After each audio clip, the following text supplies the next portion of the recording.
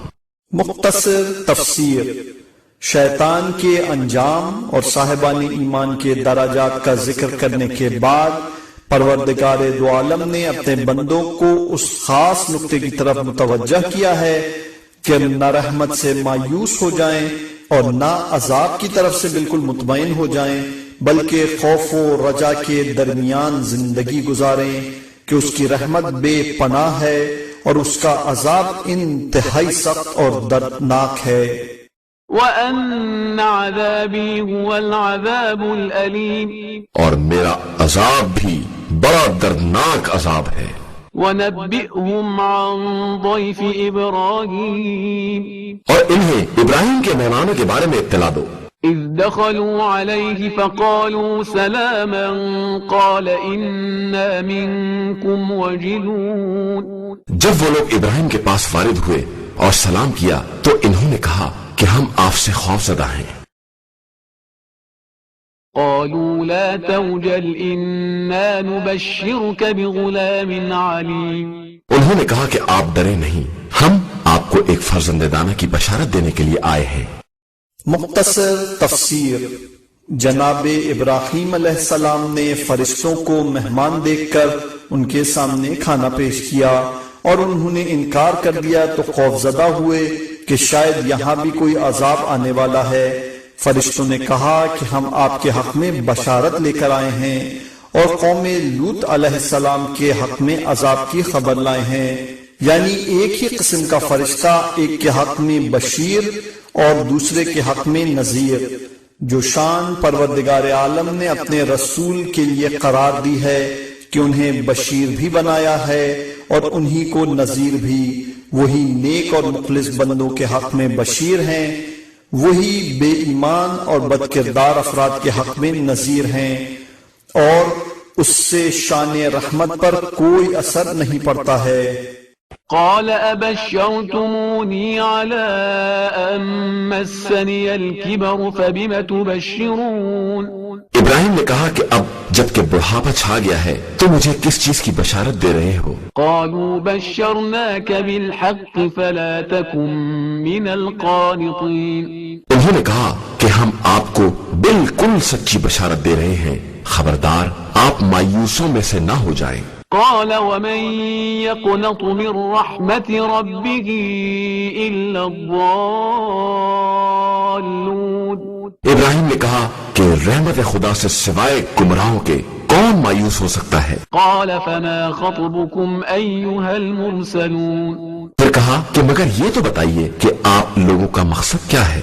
قالوا إنا أرسلنا إلى قوم مجرمين، انہوں نے کہا کہ ہم ایک مجرم قوم کی طرف بھیجے گئے ہیں، إلا آل لوط إنا لمنجوهم أجمعين، علاوہ لوط کے گھر والوں کے کہ ان میں کے ہر ایک کو نجات دینے والے ہیں، إلا امرأته قدرنا إنها لمن الغابرين، علاوہ ان کی بیوی کے کہ اس کے لیے ہم نے طے کر دیا ہے کہ وہ عذاب میں رہ جانے والوں میں سے ہوگی۔ فلما جاء آل لوط المرسلون، پھر جب فرشتے آل لوط کے پاس آئے قال إنكم قوم منكرون، اور لوط نے کہا کہ تم تو اجنبی قسم کے لوگ معلوم ہوتے ہو۔ قالوا بل جئناك بما كانوا فيه يمترون، تو انہوں نے کہا کہ ہم وہ عذاب لے کر آئے ہیں جس میں آپ کی قوم شک کیا کرتی تھی، وأتيناك بالحق وإنا لصادقون، اب ہم وہ برحق عذاب لے کر آئے ہیں اور ہم بالکل سچے ہیں۔ مختصر تفسیر۔ قوم لوط علیہ السلام پر اتنے سخت عذاب کا نازل ہونا اور اس کا تذکرہ قرآن حکیم میں محفوظ ہو جانا اس امر کی طرف اشارہ ہے کہ جس قوم نے بھی اس عمل بد کو اختیار کیا ہے اس کا انجام قوم لوط جیسا ہوا ہے یا ہونے والا ہے۔ دور حاضر میں سارے ترقی یافتہ ممالک میں عمل لواطا کا قانونی طور پر جائز ہونا اور اس کا بڑھتا ہوا ذوق در حقیقت ان قوموں اور ملکوں کی تباہی کا بہترین پیش خیمہ ہے، اور صاحبان ایمان کو چاہیے کہ اسی آغاز کو دیکھ کر انجام کی طرف سے مطمئن ہو جائیں کہ ان الباطل کان زہوقا، باطل ایک دن بہر حال فنا ہونے والا ہے۔ فأسر بأهلك بقطع من الليل واتبع أدبارهم ولا يلتفت منكم أحد وامضوا حيث تؤمرون۔ آپ رات رہے اپنے اہل کو لے کر نکل جائیں اور خود پیچھے پیچھے سب کی نگرانی کرتے چلیں، اور کوئی پیچھے کی طرف موڑ کر بھی نہ دیکھے، اور جدھر کا حکم دیا گیا ہے سب ادھر ہی چلے جائیں۔ وقضينا إليه ذلك الأمر أن دابر هؤلاء مقطوع مصبحين۔ اور ہم نے اس امر کا فیصلہ کر لیا ہے کہ صبح ہوتے ہوتے اس قوم کی جڑیں تک کاٹ دی جائیں گی۔ وجاء أهل المدينة يستبشرون۔ اور ادھر شہر والے نئے مہمانوں کو دیکھ کر خوشیاں مناتے ہوئے آ گئے۔ قال إن هؤلاء ضيفي فلا تفضحون۔ لوط نے کہا کہ یہ ہمارے مہمان ہیں، خبردار ہمیں بدنام نہ کرنا، واتقوا الله ولا تخزون۔ اور اللہ سے ڈرو اور رسوائی کا سامان نہ کرو۔ قالوا اولم ننهك عن العالمين۔ ان لوگوں نے کہا کہ کیا ہم نے آپ کو سب کے آنے سے منع نہیں کر دیا تھا؟ قال هؤلاء بناتي إن كنتم فاعلين۔ لوط نے کہا کہ یہ ہماری قوم کی لڑکیاں حاضر ہیں اگر تم ایسا ہی کرنا چاہتے ہو۔ لعمرك إنهم لفي سكرتهم يعمهون۔ آپ کی جان کی قسم یہ لوگ گمراہی کے نشے میں اندھے ہو رہے ہیں۔ فأخذتهم الصيحة مشرقين۔ نتیجہ یہ ہوا کہ صبح ہوتے ہی انہیں ایک چیخ نے اپنی گرفت میں لے لیا۔ فجعلنا عاليها سافلها وأمطرنا عليهم حجارة من سجيل۔ پھر ہم نے انہیں تہو بالا کر دیا اور ان کے اوپر کھڑنجے اور پتھروں کی بارش کر دی۔ إن في ذلك لآيات للمتوسمين۔ ان باتوں میں صاحبان ہوش کے لیے بڑی نشانیاں پائی جاتی ہیں، وإنها لبسبيل مقيم۔ اور یہ بستی ایک مستقل چلنے والے راستے پر ہے۔ مختصر تفسیر۔ اس نقطے کی نشاندہی اس بات کی طرف اشارہ ہے کہ ہم نے جن قوموں پر عذاب نازل کیا ہے ان کی بستیاں آج بھی سر راہ ہیں کہ جو انسان عبرت حاصل کرنا چاہے وہ خود جا کر مشاہدہ کر کے عبرت حاصل کر سکتا ہے۔ إن في ذلك لآية للمؤمنين۔ اور بے شک اس میں بھی صاحبان ایمان کے لیے نشانیاں ہیں۔ وإن كان أصحاب الأيكة لظالمين۔ اور اگرچہ ایکا والے ظالم تھے، فانتقمنا منهم وإنهما لبإمام مبين۔ تو ہم نے ان سے بھی انتقام لیا اور یہ دونوں بستیاں واضح شاہراہ پر ہیں۔ وَلَقَدْ كَذَّبَ أَصْحَابُ الْحِجْرِ الْمُرْسَلِينَ۔ اور اصحاب حجر نے بھی مرسلین کی تکذیب کی۔ مختصر تفسیر۔ اصحاب حجر نے صرف جناب صالح علیہ السلام کی تکذیب کی تھی، لیکن قرآن نے جمع کا لفظ استعمال کیا ہے تاکہ یہ واضح ہو جائے کہ ایک پیغمبر کی تکذیب دراصل سارے پیغمبروں کی تکذیب ہے کہ سب کا خدا ایک ہے اور سب اسی کا پیغام لے کر آئے ہیں۔ وَآتَيْنَاهُمْ آيَاتِنَا فَكَانُوا عَنْهَا مُعْرِضِينَ۔ اور ہم نے انہیں بھی اپنی نشانیاں دیں تو وہ اعراض کرنے والے ہی رہ گئے۔ وَكَانُوا يَنْحِتُونَ مِنَ الْجِبَالِ بُيُوتًا آمِنِينَ۔ اور یہ لوگ پہاڑ کو تراش کر محفوظ قسم کے مکانات بناتے تھے۔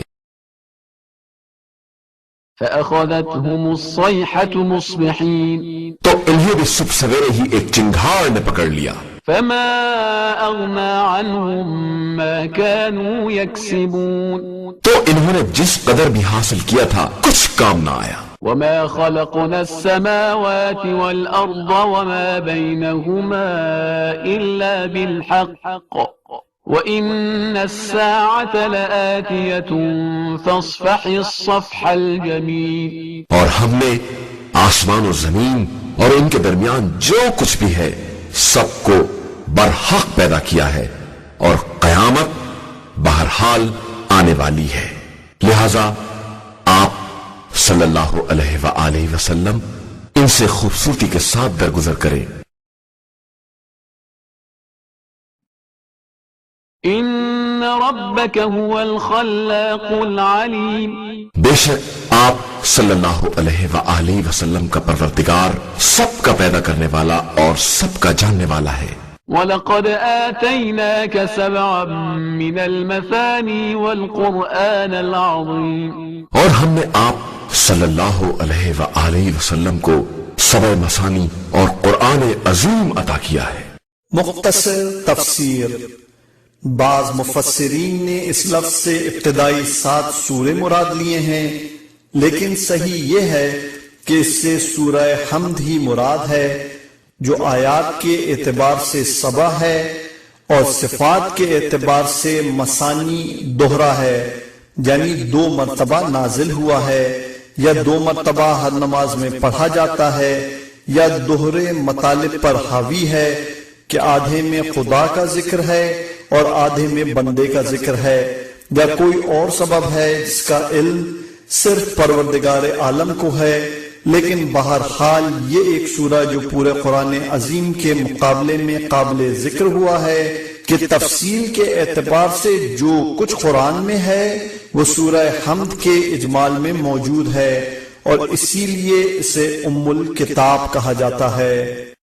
لا تمدن عينيك إلى ما متعنا به أزواجا منهم ولا تحزن عليهم واخفض جناحك للمؤمنين، لہذا آپ صلی اللہ علیہ وآلہ وسلم ان کفار میں بعض افراد کو ہم نے جو کچھ نعمات دنیا عطا کر دی ہیں ان کی طرف نگاہ اٹھا کر بھی نہ دیکھیں، اور اس کے بارے میں ہرگز رنجیدہ بھی نہ ہو، بس آپ صلی اللہ علیہ وآلہ وسلم اپنے شانوں کو صاحبان ایمان کے لیے جھکائے رکھیں۔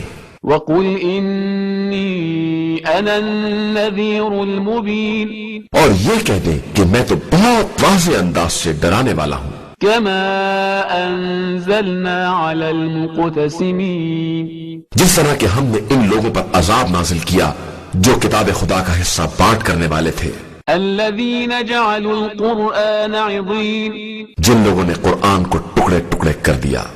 مختصر تفسیر۔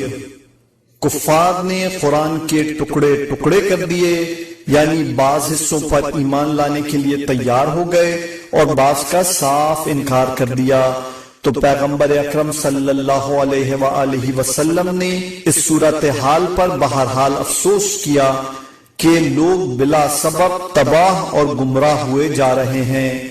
رب کریم نے تسلی دی کہ آپ ان کی فکر نہ کریں، یا اپنے رب کی تسبیح و تمجید و عبادت کرتے ہیں کہ عبادت ہی سکون نفس کا بہترین ذریعہ ہے، اور عبادات سے بہتر تسکین قلب کا کوئی سامان نہیں ہے۔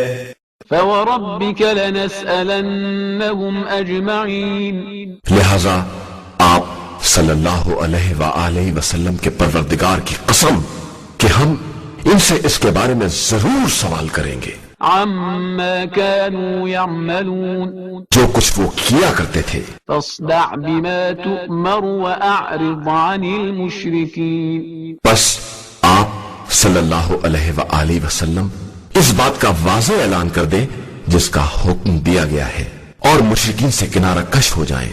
إِنَّا كَفَيْنَاكَ الْمُسْتَهْزِئِينَ، ہم ان استہزاء کرنے والوں کے لیے کافی ہیں، الَّذِينَ يَجْعَلُونَ مَعَ اللَّهِ إِلَٰهًا آخَرَ فَسَوْفَ يَعْلَمُونَ، جو خدا کے ساتھ دوسرا خدا قرار دیتے ہیں، اور عنقریب انہیں ان کا حال معلوم ہو جائے گا۔ وَلَقَدْ نَعْلَمُ أَنَّكَ يَضِيقُ صَدْرُكَ بِمَا يَقُولُونَ، اور ہم جانتے ہیں کہ آپ صلی اللہ علیہ وآلہ وسلم ان کی باتوں سے دل تنگ ہو رہے ہیں۔ فَسَبِّحْ بِحَمْدِ رَبِّكَ وَكُن مِّنَ السَّاجِدِينَ، تو اب اپنے پروردگار کے حمد کی تسبیح کیجئے اور سجدہ گزاروں میں شامل ہو جائیے۔ وَاعْبُدْ رَبَّكَ حَتَّى يَأْتِيَكَ الْيَقِينُ، اور اس وقت تک اپنے رب کی عبادت کرتے رہیے جب تک کہ موت نہ آ جائے۔ قرآن مجید کا 16واں سورہ سورہ نحل۔ بسم اللہ الرحمن الرحیم، شروع نام سے اللہ کے جو بڑا مہربان نہایت رحم کرنے والا ہے۔ اتی امر اللہ فلا تستعجلوه سبحانہ وتعالی عما یشرکون، امر الہی آ گیا ہے، لہذا اب بلا وجہ جلدی نہ مچاؤ کہ خدا ان کے شرک سے پاک و پاکیزہ اور بلند و بالا ہے۔ ينزل الملائكة بالروح من أمره على من يشاء من عباده أن أنذروا أنه لا إله إلا أنا فاتقون۔ وہ جس بندے پر چاہتا ہے اپنے حکم سے ملائکہ کو روح کے ساتھ نازل کر دیتا ہے کہ ان بندوں کو ڈراؤ اور سمجھاؤ کہ میرے علاوہ کوئی خدا نہیں ہے، لہذا مجھے سے ڈرے۔ مختصر تفسیر۔ کفار و مشرکین بار بار پیغمبر اکرم صلی اللہ علیہ وآلہ وسلم کا مذاق اڑاتے تھے کہ آپ جس عذاب سے ڈرانے والے تھے وہ کہاں چلا گیا اور کیوں نازل نہیں ہوتا۔ ادھر مصلحت پروردگار انہیں ڈھیل دے رہی تھی۔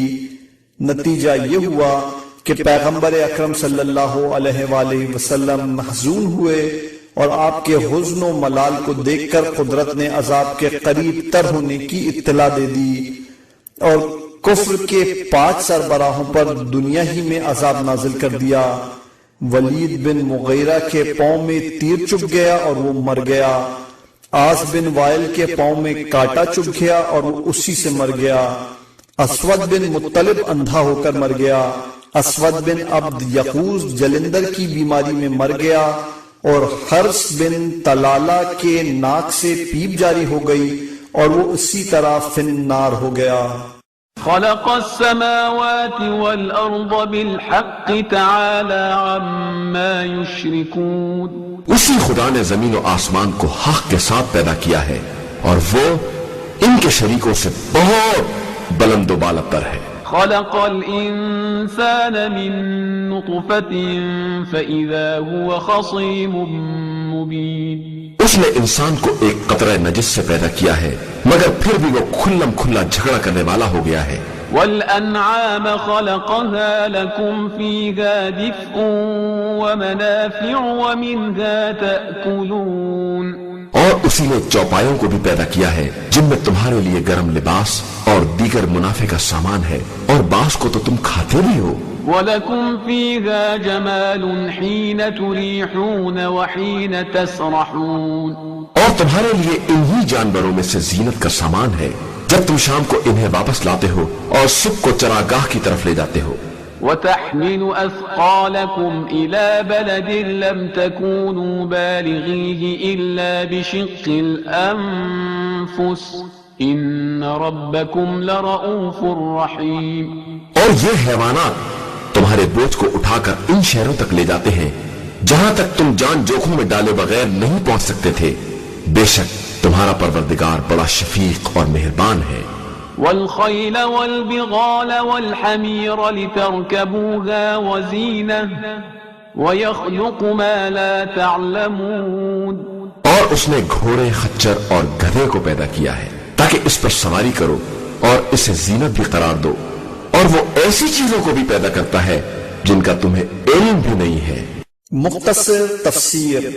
یہ ایک واضح اشارہ ہے کہ رب العالمین کی نعمتیں صرف چند جانوروں تک محدود نہیں ہیں بلکہ آخر دنیا تک جتنی بھی نعمتیں ایجاد ہوتی رہیں گی اور جس قدر بھی وسائل نقل و حمل پیدا ہوتے رہیں گے وہ سب اسی کے فضل و کرم کا نتیجہ ہوں گے اور اس کے کرم سے ہٹ کر کوئی شے عالم وجود میں نہیں آ سکتی۔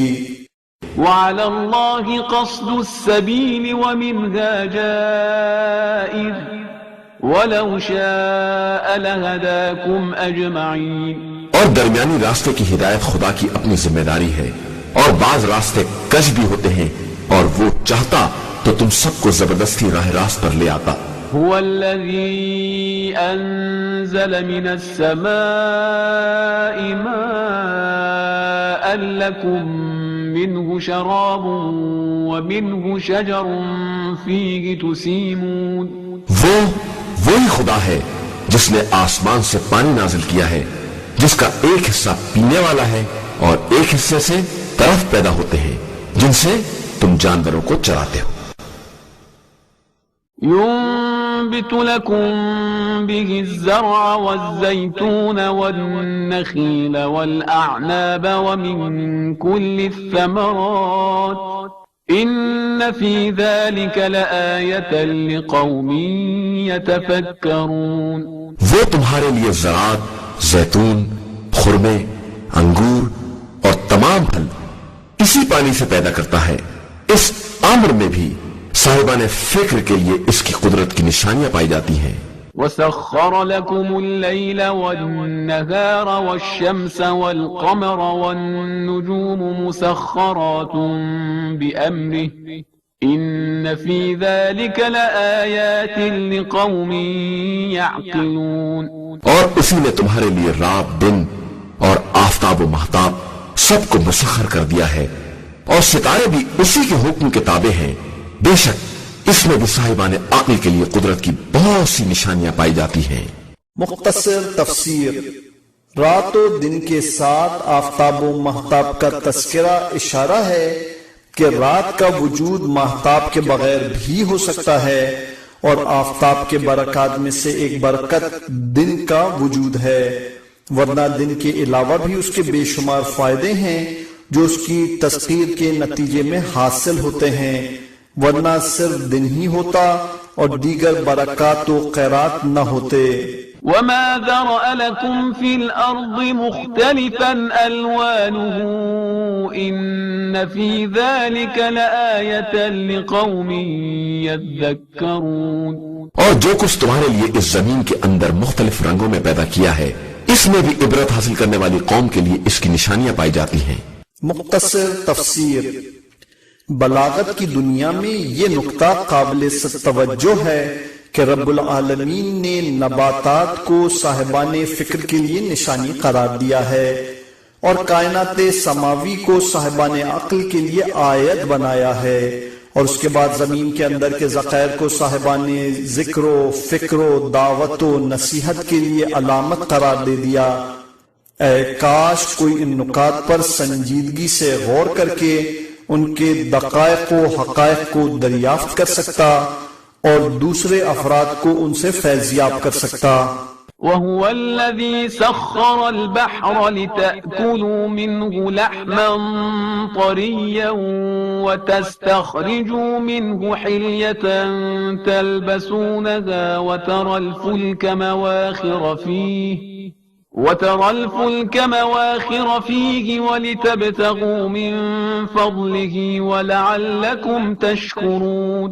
اور وہی وہ ہے جس نے سمندروں کو مسخر کر دیا ہے تاکہ تم اس میں سے تازہ گوشت کھا سکو اور پہننے کے لیے زینت کا سامان نکال سکو. اور تم تو دیکھ رہے ہو کہ کشتیاں کس طرح اس کے سینے کو چیرتی ہوئی چلی جا رہی ہیں، اور یہ سب اس لیے بھی ہے کہ تم اس کے فضل و کرم کو تلاش کر سکو اور شاید اسی طرح اس کے شکر گزار بندے بھی بن جاؤ. وَأَلْقَى فِي الْأَرْضِ رَوَاسِيَ أَن تَمِيدَ بِكُمْ وَأَنْهَارًا وَسُبُلًا لَعَلَّكُمْ تَهْتَدُونَ. اور اس نے زمین میں پہاڑوں کے لنگر ڈال دیے تاکہ تمہیں لے کر اپنی جگہ سے ہٹ نہ جائے، اور نہریں اور راستے بنا دیے تاکہ منزل سفر میں ہدایت پا سکو. مختصر تفسیر. انسان غور کرے تو پروردگار عالم نے ہر ذرہ کائنات میں اپنے فضل و کرم اور احسانات کا ایک خزانہ بند کر دیا ہے. پہلے زمین، پھر زمین کا پانی پر قیام، پھر حرکت کو روکنے کے لیے پہاڑ، پھر چلنے کے لیے پہاڑ میں راستے، پھر راستوں میں نہریں، پھر نہروں اور راستوں میں علامتیں، پھر آسمان پر شناخت راہ کے ستارے، اور پھر اس کے علاوہ بے شمار اور مخلوقات جن سے اندازہ ہوتا ہے کہ وہ قادر مطلق بھی ہے اور ارحم الراحمین بھی۔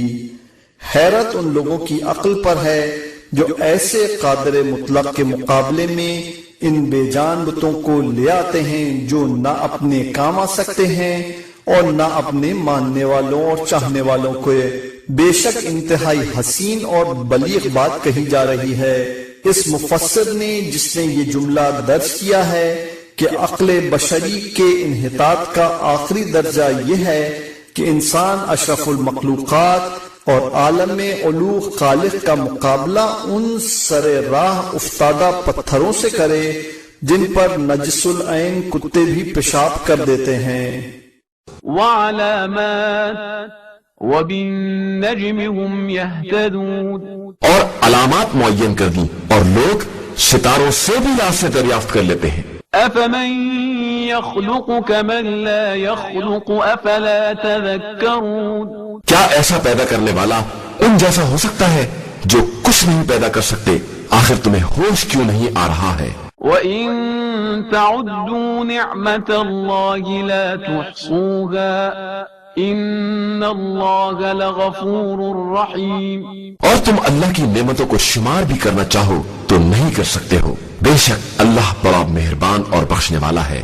وَاللَّهُ يَعْلَمُ مَا تُسِرُّونَ وَمَا تُعْلِنُونَ، اور اللہ ہی تمہارے باطن و ظاہر دونوں سے باخبر ہے۔ وَالَّذِينَ يَدْعُونَ مِن دُونِ اللَّهِ لَا يَخْلُقُونَ شَيْئًا وَهُمْ يُخْلَقُونَ، اور اس کے علاوہ جنہیں یہ مشرکین پکارتے ہیں وہ خود ہی مخلوق ہیں اور وہ کسی چیز کو خلق نہیں کر سکتے ہیں۔ أَمْوَاتٌ غَيْرُ أَحْيَاءٍ وَمَا يَشْعُرُونَ أَيَّانَ يُبْعَثُونَ، وہ تو مردہ ہیں، ان میں زندگی بھی نہیں ہے اور نہ انہیں یہ خبر ہے کہ مردے کب اٹھائے جائیں گے۔ إِلَٰهُكُمْ إِلَٰهٌ وَاحِدٌ فَالَّذِينَ لَا يُؤْمِنُونَ بِالْآخِرَةِ قُلُوبُهُم مُنكِرَةٌ وَهُم مُسْتَكْبِرُونَ، تمہارا خدا صرف ایک ہے اور جو لوگ آخرت پر ایمان نہیں رکھتے ہیں ان کے دل منکر قسم کے ہیں اور وہ خود مغرور و متکبر ہیں۔ لا جرم أن الله يعلم ما يسرون وما يعلنون إنه لا يحب المستكبرين، یقیناً اللہ ان تمام باتوں کو جانتا ہے جنہیں یہ چھپاتے ہیں یا جن کا اظہار کرتے ہیں، وہ مستکبرین کو ہرگز پسند نہیں کرتا ہے۔ وَإِذَا قِيلَ لَهُم مَاذَا أَنزَلَ رَبُّكُمْ قَالُوا أَسَاطِيرُ الْأَوَّلِينَ، اور جب ان سے پوچھا جاتا ہے کہ تمہارے پروردگار نے کیا کیا نازل کیا ہے تو کہتے ہیں کہ یہ سب پچھلے لوگوں کے افسانے ہیں۔ لِيَحْمِلُوا أَوْزَارَهُمْ كَامِلَةً يَوْمَ الْقِيَامَةِ وَمِنْ أَوْزَارِ الَّذِينَ يُضِلُّونَهُمْ بِغَيْرِ عِلْمٍ أَلَا سَاءَ مَا يَزِرُونَ، تاکہ یہ مکمل طور پر اپنا بھی بوجھ اٹھائیں اور اپنے ان مریدوں کا بھی بوجھ اٹھائیں جنہیں بلا علم فہم کے گمراہ کرتے رہے ہیں، بے شک یہ بڑا بدترین بوجھ اٹھانے والے ہیں۔ قد مكر الذين من قبلهم فأتى الله بنيانهم من القواعد فخر عليهم السقف من فوقهم وأتاهم العذاب من حيث لا يشعرون، یقیناً ان سے پہلے والوں نے بھی مکاریاں کی تھیں تو عذاب الہی ان کی تعمیرات تک آیا اور اسے جڑ سے اکھاڑ پھینک دیا اور ان کے سروں پر چھت گر پڑی اور عذاب ایسے انداز سے آیا کہ انہیں شعور بھی نہ پیدا ہو سکا۔ ثم يوم القيامة يخزيهم ويقول أين شركائي الذين كنتم تشاقون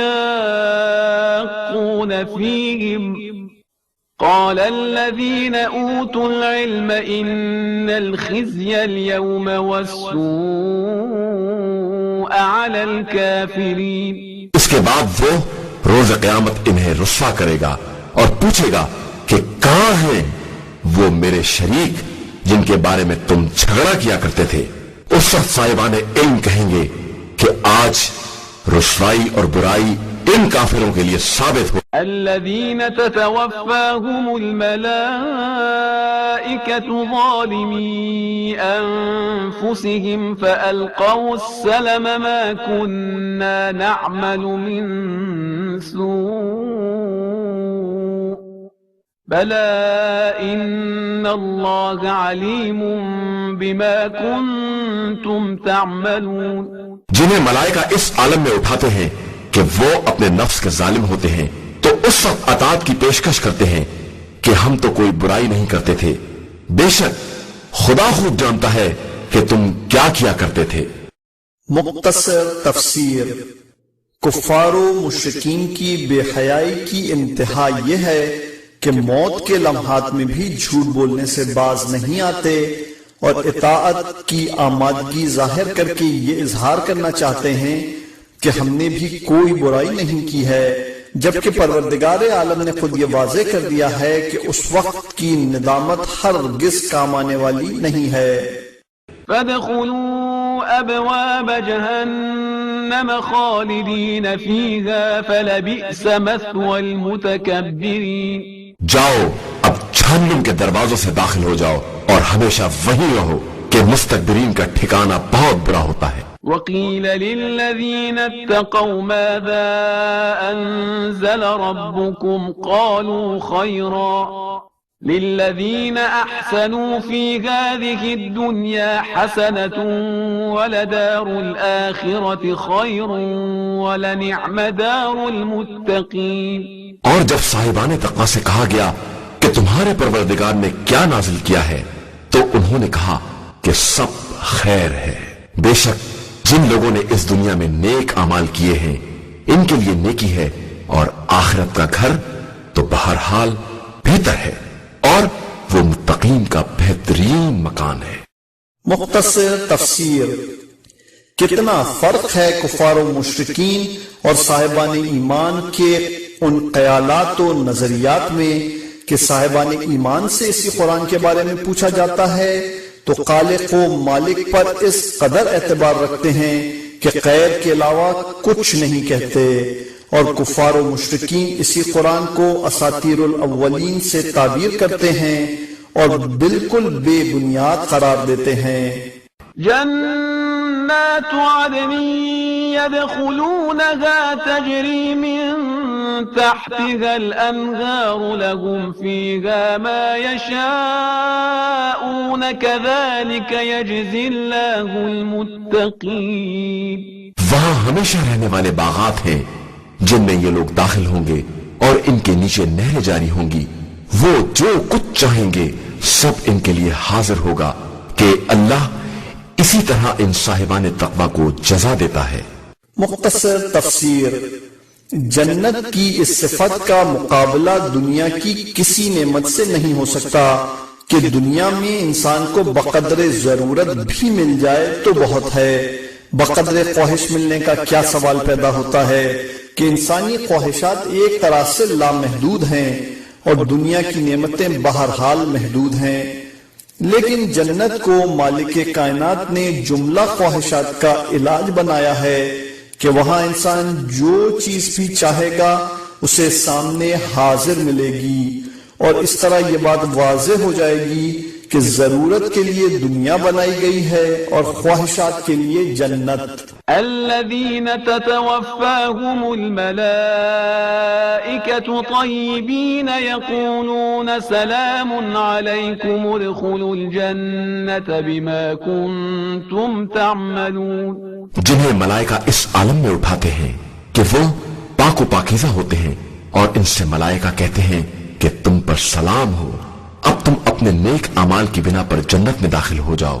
هل ينظرون إلا أن تأتيهم الملائكة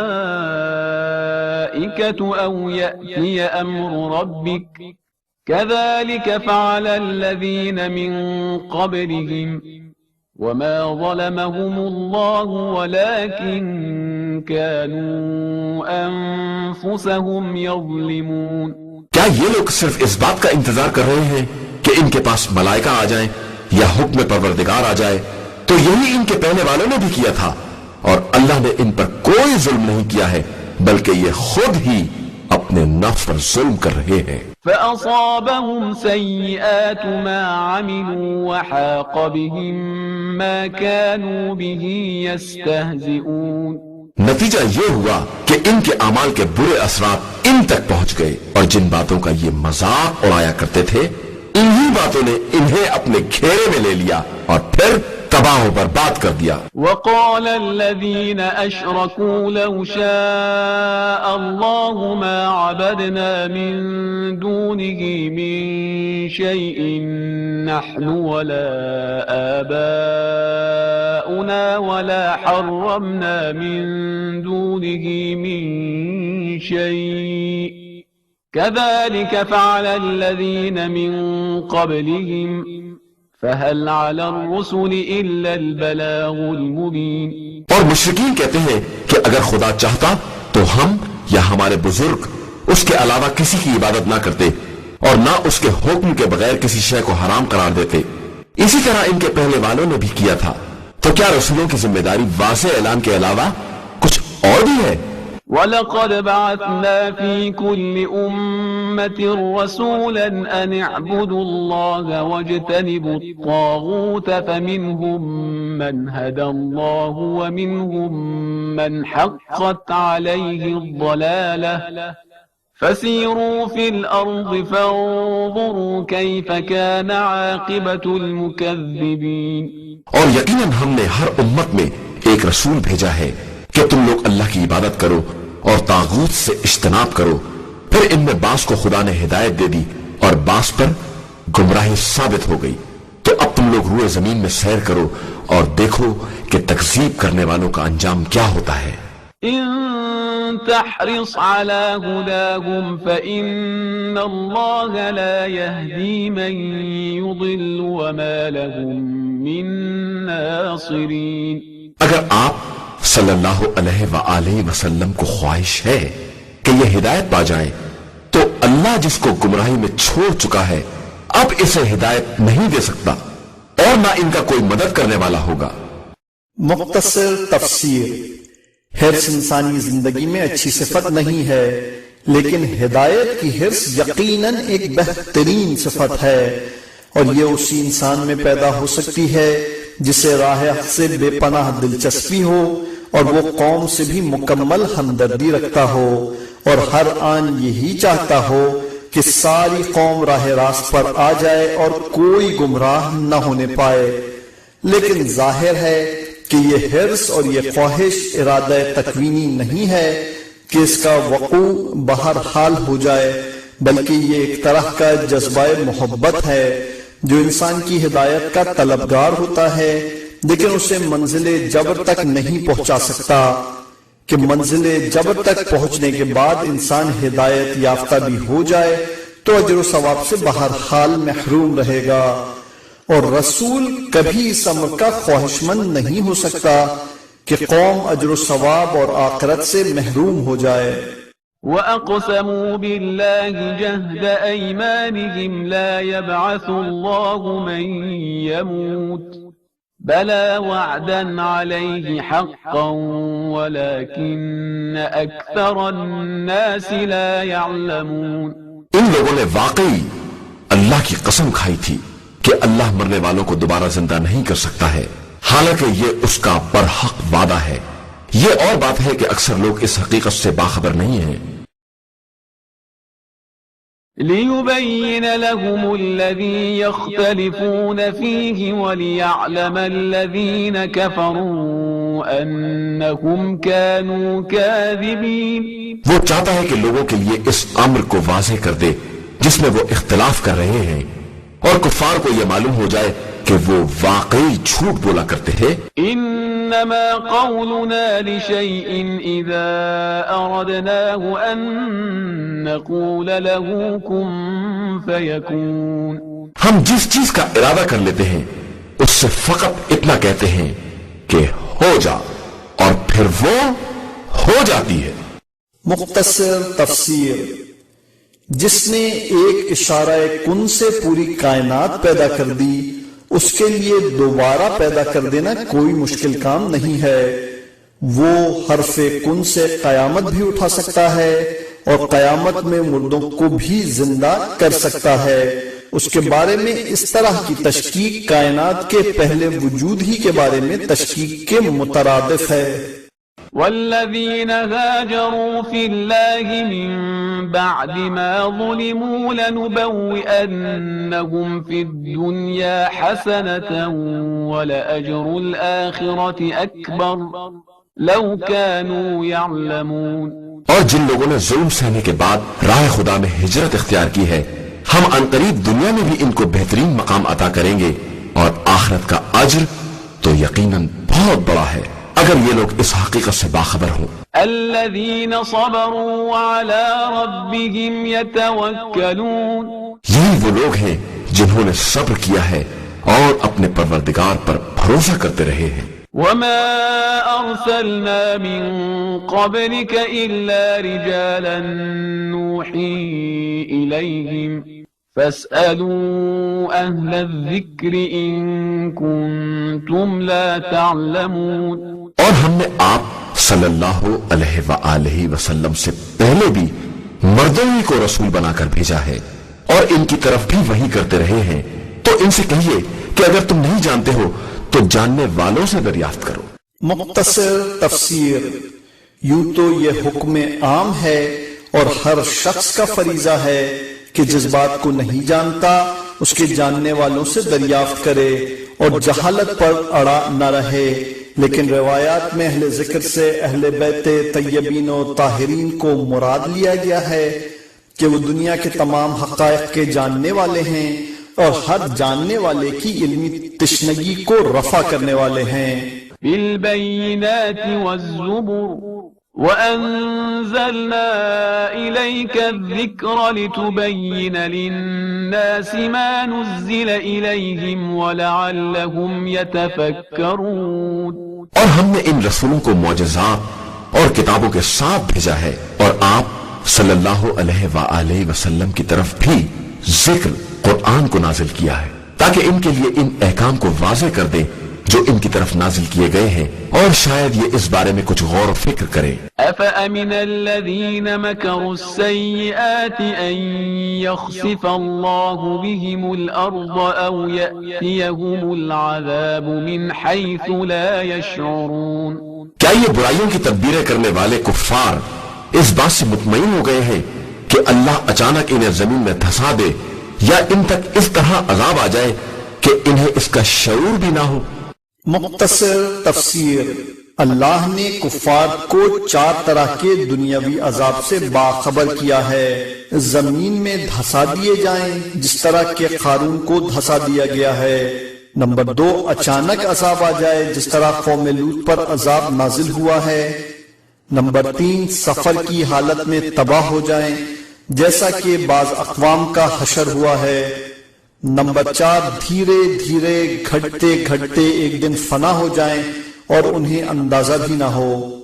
أو يأخذهم في تقلبهم فما هم بمعجزين، یا انہیں چلتے پھرتے گرفتار کر لیا جائے کہ یہ اللہ کو عاجز نہیں کر سکتے ہیں۔ أو يأخذهم على تخوف فإن ربكم لرؤوف رحيم، یا پھر انہیں ڈرا ڈرا کر دھیرے دھیرے گرفت میں لیا جائے کہ تمہارا پروردگار بڑا شفیق اور مہربان ہے۔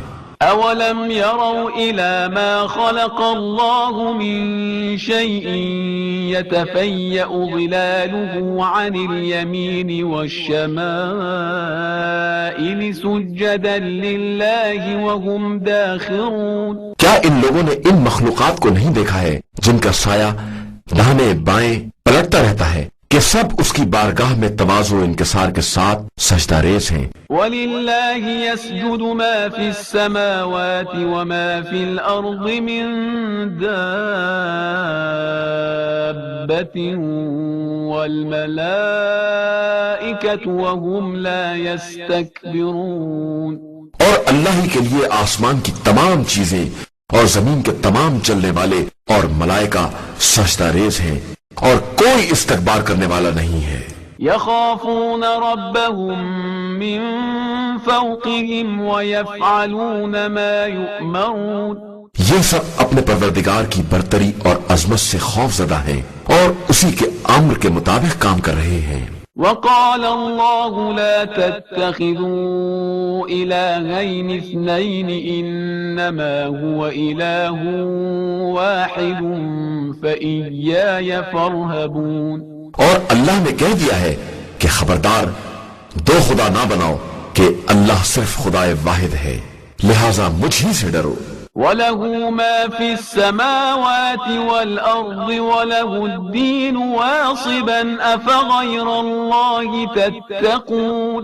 اور اسی کے لیے زمین و آسمان کی ہر شے ہے اور اسی کے لیے دائمی اطاعت بھی ہے، تو کیا تم غیر خدا سے بھی ڈرتے ہو؟ وَمَا بِكُم مِّن نِّعْمَةٍ فَمِنَ اللَّهِ ثُمَّ إِذَا مَسَّكُمُ الضُّرُّ فَإِلَيْهِ تَجْأَرُونَ. اور تمہارے پاس جو بھی نعمت ہے وہ سب اللہ ہی کی طرف سے ہے، اور اس کے بعد بھی جب تمہیں کوئی تکلیف چھو لیتی ہے تو تم اسی سے فریاد کرتے ہو. ثم إذا كشف الضر عنكم إذا فريق منكم بربهم يشركون. اور جب وہ تکلیف کو دور کر دیتا ہے تو تم میں سے ایک گروہ اپنے پروردگار کا شریک بنانے لگتا ہے. مختصر تفسیر.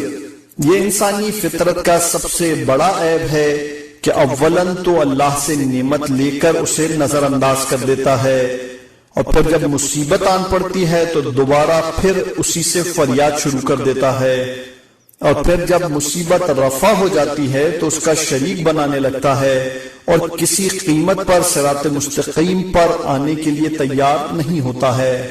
لِيَكْفُرُوا بِمَا آتَيْنَاهُمْ فَتَمَتَّعُوا فَسَوْفَ تَعْلَمُونَ. تاکہ ان نعمتوں کا انکار کر دیں جو ہم نے انہیں عطا کی ہیں. خیر چند روز اور مزے کر لو، اس کے بعد انجام معلوم ہی ہو جائے گا. وَيَجْعَلُونَ لِمَا لَا يَعْلَمُونَ نَصِيبًا مِّمَّا رَزَقْنَاهُمْ تَاللَّهِ لَتُسْأَلُنَّ عَمَّا كُنتُمْ تَفْتَرُونَ.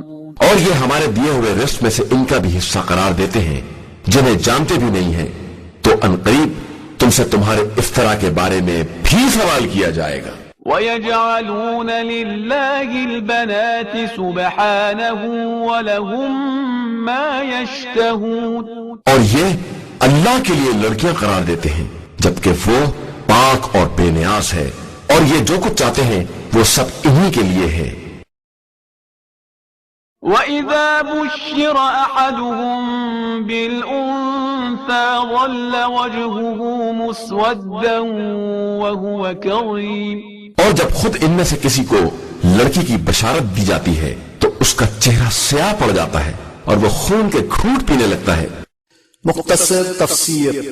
دور جاہلیت کی خصوصیات میں سے ایک خصوصیت یہ بھی تھی کہ ان سے لڑکیوں کا وجود برداشت نہیں ہوتا تھا.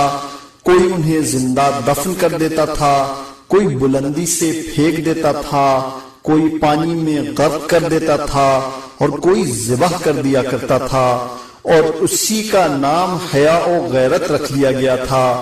یہاں تک کہ ایک شخص نے اپنی لڑکی کو دفن کرنا چاہا تو اس نے فریاد کی کہ بابا میری کیا خطا ہے، لیکن اس نے دفن کر دیا. جس کے بعد مسلمان بھی ہو گیا تو بقول خود اسے اسلام میں کوئی مزہ نہیں آیا اور کسی طرح کا سکون نصیب نہیں ہوا.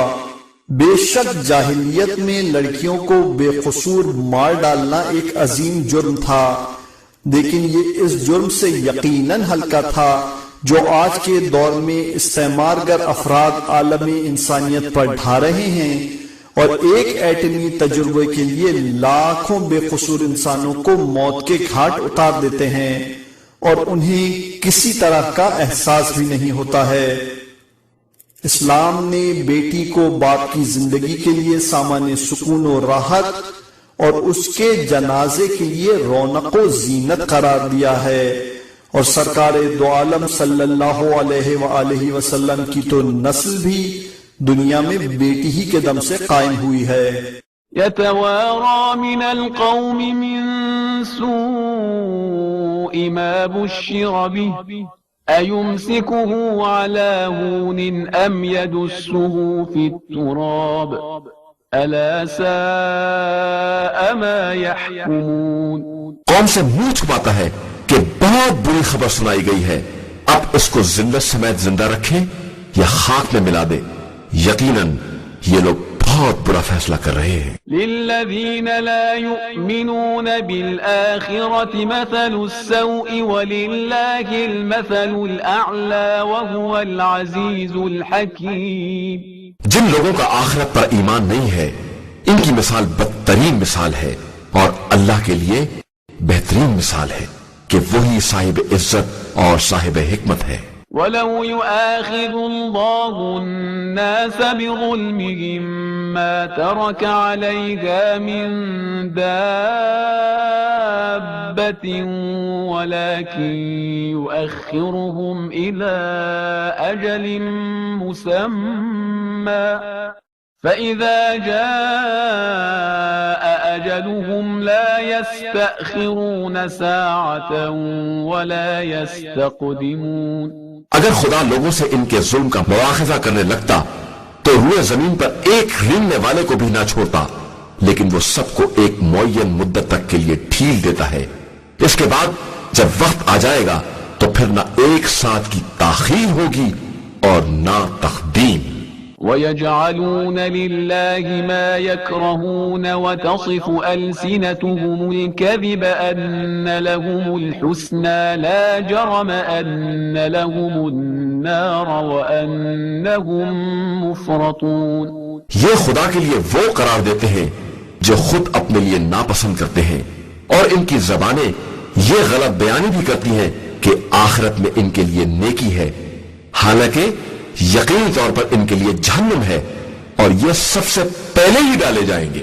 تاللہ لقد ارسلنا الى من قبلك فزين لهم الشيطان اعمالهم فهو وليهم اليوم ولهم عذاب اليم. اللہ کی اپنی قسم کہ ہم نے تم سے پہلے مختلف قوموں کی طرف رسول بھیجے تو شیطان نے ان کے کاروبار کو ان کے لیے آراستہ کر دیا، اور وہی آج بھی ان کا سرپرست ہے اور ان کے لیے بڑا دردناک عذاب ہے.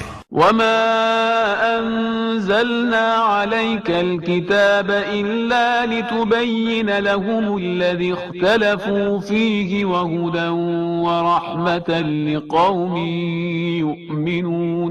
اور ہم نے آپ صلی اللہ علیہ وآلہ وسلم پر کتاب صرف اس لیے نازل کی ہے کہ آپ صلی اللہ علیہ وآلہ وسلم ان مسائل کی وضاحت کر دیں جن میں یہ اختلاف کیے ہوئے ہیں، اور یہ کتاب صاحبان ایمان کے لیے مجسمہ ہدایت اور رحمت ہے.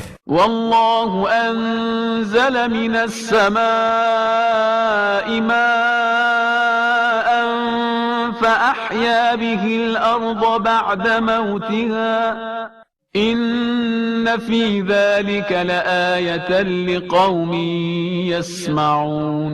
اور اللہ ہی نے آسمان سے پانی برسایا ہے اور اس کے ذریعے زمین کو مردہ ہونے کے بعد دوبارہ زندہ کیا ہے، اس میں بھی بات سننے والی قوم کے لیے نشانیاں پائی جاتی ہیں.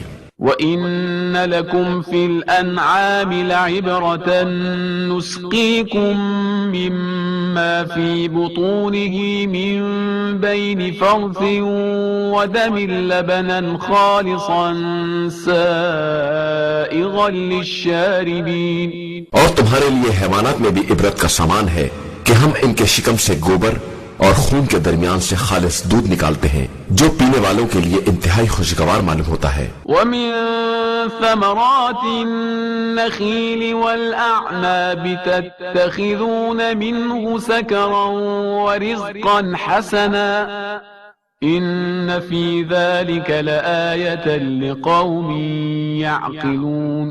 اور پھر خرما اور انگور کے پھلوں سے وہ شیرہ نکالتے ہیں جس سے تم نشہ اور بہترین رزق سب کچھ تیار کر لیتے ہو، اس میں بھی صاحبان عقل کے لیے نشانیاں پائی جاتی ہیں.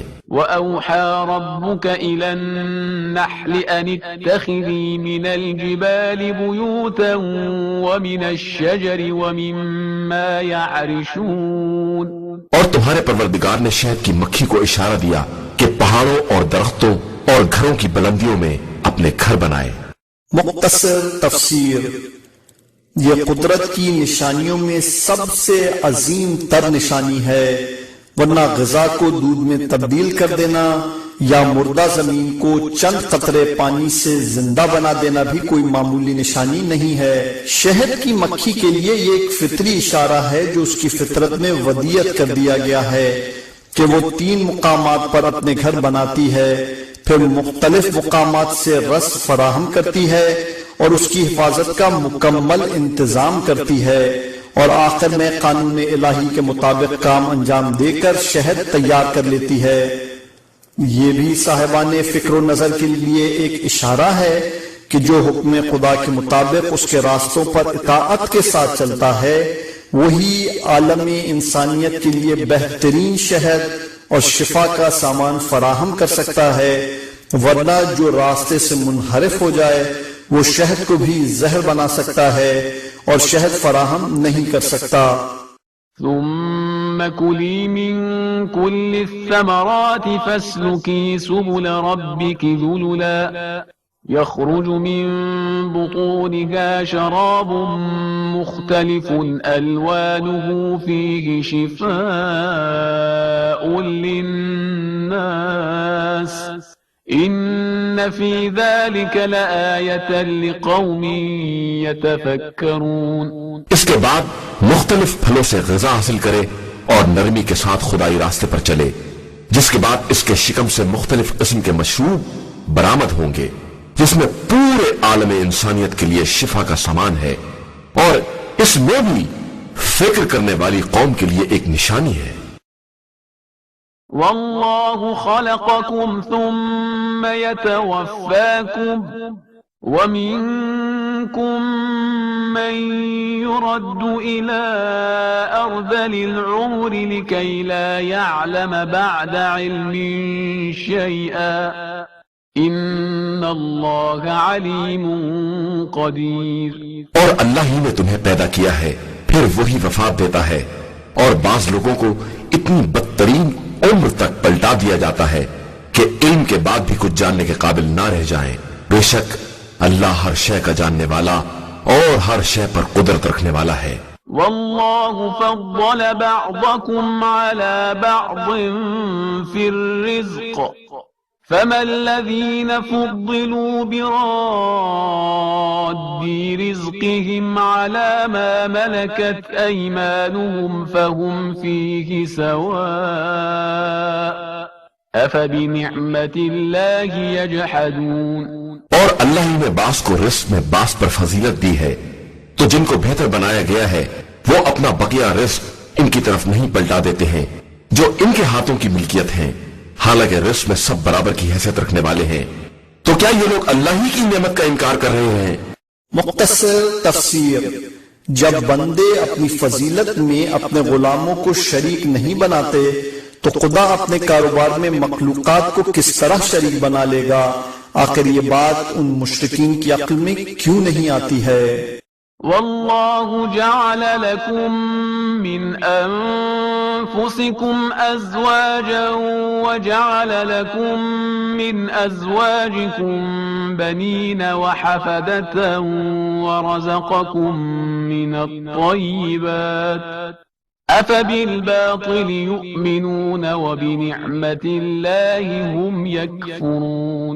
اور اللہ ہی نے تمہیں میں سے تمہارا جوڑا بنایا ہے، پھر اس جوڑے سے اولاد قرار دی ہے اور سب کو پاکیزہ رزق دیا ہے، تو کیا یہ لوگ باطل پر ایمان رکھتے ہیں اور اللہ ہی کی نعمت سے انکار کرتے ہیں؟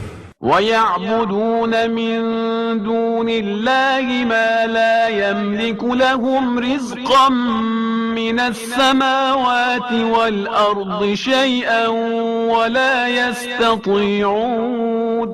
اور یہ لوگ اللہ کو چھوڑ کر ان کی عبادت کرتے ہیں جو نہ آسمان و زمین میں کسی رزق کے مالک ہیں اور نہ کسی چیز کی طاقت ہی رکھتے ہیں۔ فَلَا تَضْرِبُوا لِلَّهِ الْأَمْثَالَ إِنَّ اللَّهَ يَعْلَمُ وَأَنْتُمْ لَا تَعْلَمُونَ۔ تو خبردار اللہ کے لیے مثالیں بیان نہ کرو کہ اللہ سب کچھ جانتا ہے اور تم کچھ نہیں جانتے ہو۔ ضرب الله مثلا عبدا مملوكا لا يقدر على شيء ومن رزقناه منا رزقا حسنا فهو ينفق منه سرا وجهرا هل يستوون الحمد لله بل أكثرهم لا يعلمون. اللہ نے خود اس غلام مملوک کی مثال بیان کی ہے جو کسی چیز کا اختیار نہیں رکھتا ہے، اور اس آزاد انسان کی مثال بیان کی ہے جسے ہم نے بہترین رزق عطا کیا ہے اور وہ اس میں سے خفیہ اور اعلانیہ انفاق کرتا رہتا ہے. تو کیا یہ دونوں برابر ہو سکتے ہیں؟ ساری تعریف صرف اللہ کے لیے ہی ہے، مگر ان لوگوں کی اکثریت کچھ نہیں جانتی ہے. مختصر تفسیر.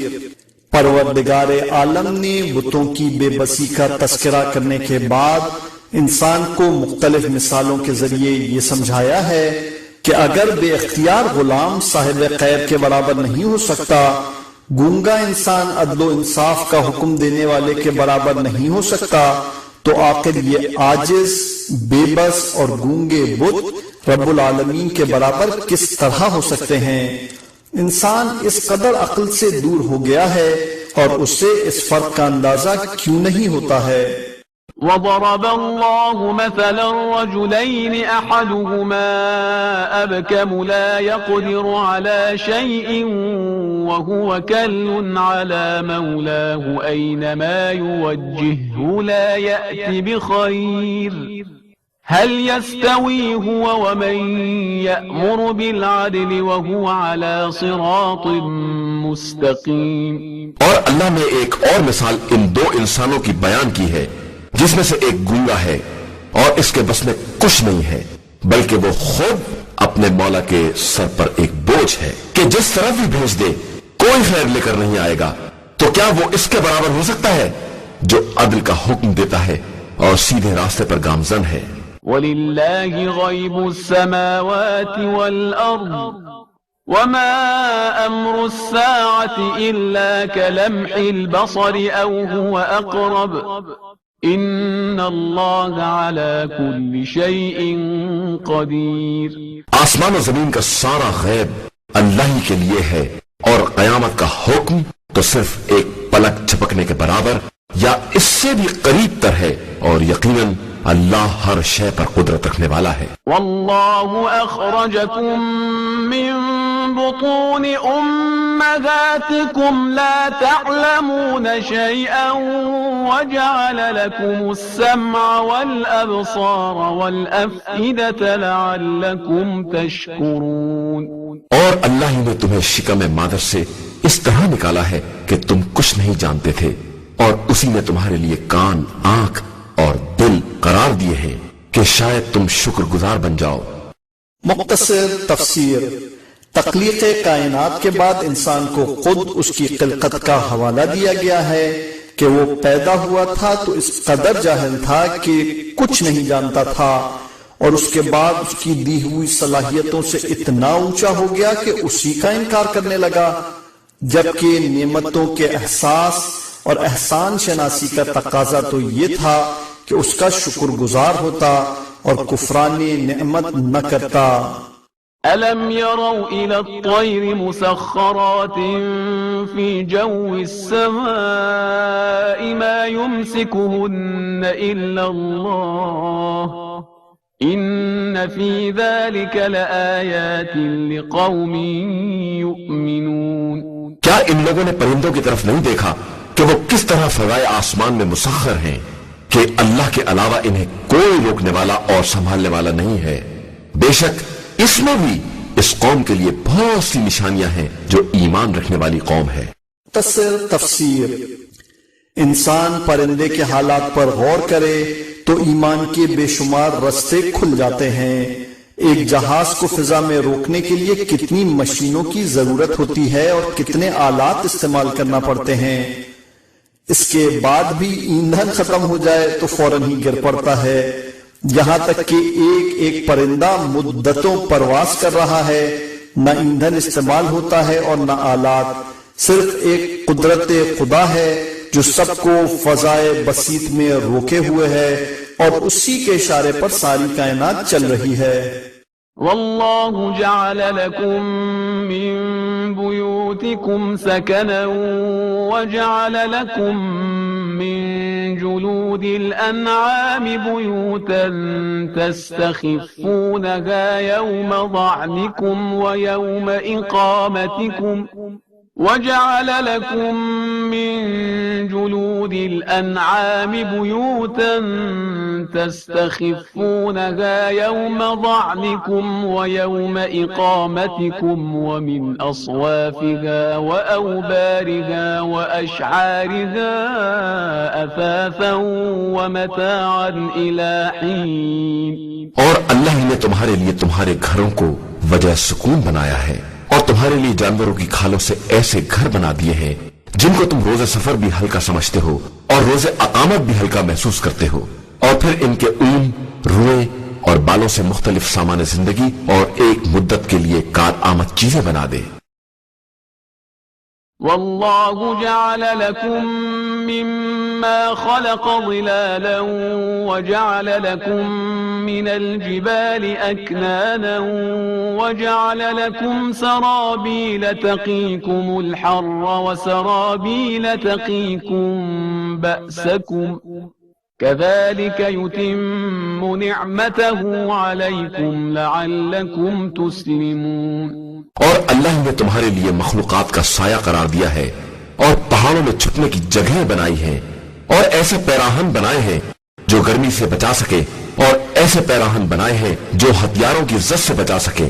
وہ اسی طرح اپنی نعمتوں کو تمہارے اوپر تمام کر دیتا ہے کہ شاید تم اطاعت گزار بن جاؤ۔ فَإِن تَوَلَّوْا فَإِنَّمَا عَلَيْكَ الْبَلَاغُ الْمُبِينُ۔ پھر اس کے بعد بھی اگر یہ ظالم منہ پھیر لے تو آپ صلی اللہ علیہ وآلہ وسلم کا کام صرف واضح پیغام کا پہنچا دینا ہے اور بس۔ يعرفون نعمة الله ثم ينكرونها وأكثرهم الكافرون۔ یہ لوگ اللہ کی نعمت کو پہچانتے ہیں اور پھر انکار کرتے ہیں، اور ان کی اکثریت کافر ہے۔ مختصر تفسیر۔ جب پروردگار عالم ان بندوں کو قابل معافی نہیں قرار دیتا جو قیمہ ڈیرہ کی نعمت سے فیضیاب ہوتے ہیں اور معمولی مکانات کے رہنے والے یا معمولی لباس کے پہننے والے ہیں، اور رزق خدا کھا کر اس کی رزاقیت کا اقرار نہیں کرتے ہیں، اور اس کے فضل و کرم کو اپنے شرکاء کی طرف منسوب کر دیتے ہیں، تو ان قوموں کو کس طرح معاف کر دے گا جنہیں پیٹرول کی بے پناہ دولت دی ہے، اور وہ اس بے حساب دولت سے بہرور ہونے کے باوجود اطاعت خدا نہیں کرتے ہیں اور غیر اللہ پر بھروسہ کرتے ہیں اور انہی کے احکام کی پابندی کرتے ہیں اور عظمت پروردگار کا کھلم کھلا عملاً انکار کرتے ہیں۔ وَيَوْمَ نَبْعَثُ مِن كُلِّ أُمَّةٍ شَهِيدًا ثُمَّ لَا يُؤْذَنُ لِلَّذِينَ كَفَرُوا وَلَا هُمْ يُسْتَعْتَبُونَ۔ اور قیامت کے دن ہم ہر امت میں سے ایک گواہ لائیں گے، اور اس کے بعد کافروں کو کسی طرح کی اجازت نہ دی جائے گی اور نہ ان کا عذر ہی سنا جائے گا۔ مختصر تفسیر۔ قیامت کا منظر واقعاً قیامت کا منظر ہوگا جب مشرکین اپنے خداؤں کی طرف رخ کر کے انہیں ذمہ دار ٹھہرائیں گے، اور ان کے خدا انہیں جھوٹا قرار دے کر یہ الزام لگائیں گے کہ انہوں نے ہمیں کیوں شریک بنایا تھا، ہم تو شریک بننے کے لائق نہیں تھے، یہ ان کی حماقت اور جہالت ہے، اس میں ہمارا کیا قصور ہے۔ وَإِذَا رَأَى الَّذِينَ ظَلَمُوا الْعَذَابَ فَلَا يُخَفَّفُ عَنْهُمْ وَلَا هُمْ يُنظَرُونَ۔ اور جب ظالمین عذاب کو دیکھ لیں گے تو پھر اس میں کوئی تخفیف نہ ہوگی اور نہ انہیں کسی قسم کی مہلت دی جائے گی۔ وَإِذَا رَأَى الَّذِينَ أَشْرَكُوا شُرَكَاءَهُمْ قَالُوا رَبَّنَا هَؤُلَاءِ شُرَكَاؤُنَا الَّذِينَ كُنَّا نَدْعُو مِن دُونِكَ فَأَلْقَوْا إِلَيْهِمُ الْقَوْلَ إِنَّكُمْ لَكَاذِبُونَ۔ اور جب مشرکین اپنے شرکاء کو دیکھیں گے تو کہیں گے پروردگار یہی ہمارے شرکاء تھے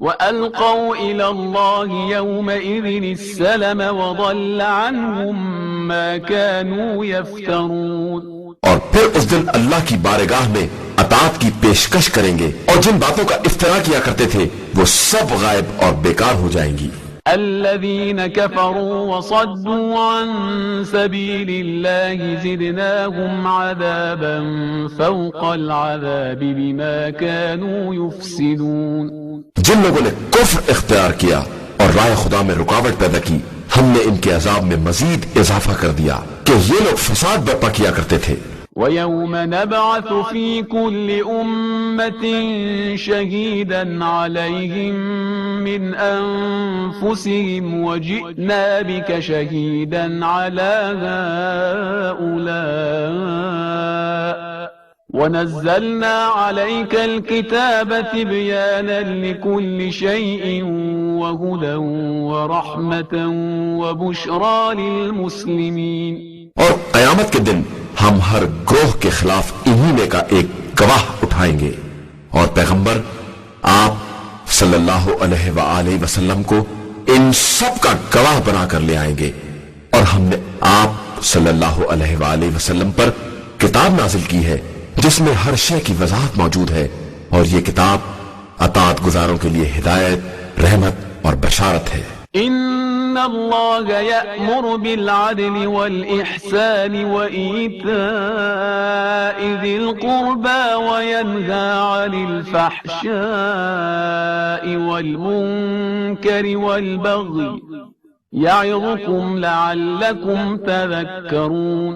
بے شک اللہ عدل، احسان اور قرابت داروں کے حقوق کی ادائیگی کا حکم دیتا ہے، اور بدکاری، ناشائستہ حرکات اور ظلم سے منع کرتا ہے کہ شاید تم لوگ اسی طرح نصیحت حاصل کر لو۔ مختصر تفسیر۔ ابن مسعود کا بیان ہے کہ قرآن مجید میں تمام ابواب خیر و شر کی جامع اس سے بہتر کوئی آیت نہیں ہے جس میں ہر طرح کے خیر کا حکم موجود ہے اور ہر طرح کی برائی سے روکا گیا ہے۔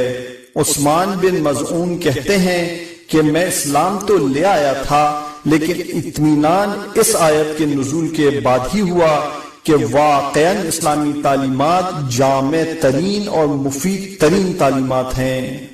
وَأَوْفُوا بِعَهْدِ اللَّهِ إِذَا عَاهَدتُّمْ وَلَا تَنقُضُوا الْأَيْمَانَ بَعْدَ تَوْكِيدِهَا وَقَدْ جَعَلْتُمُ اللَّهَ عَلَيْكُمْ كَفِيلًا ان اللہ یعلم ما تفعلون۔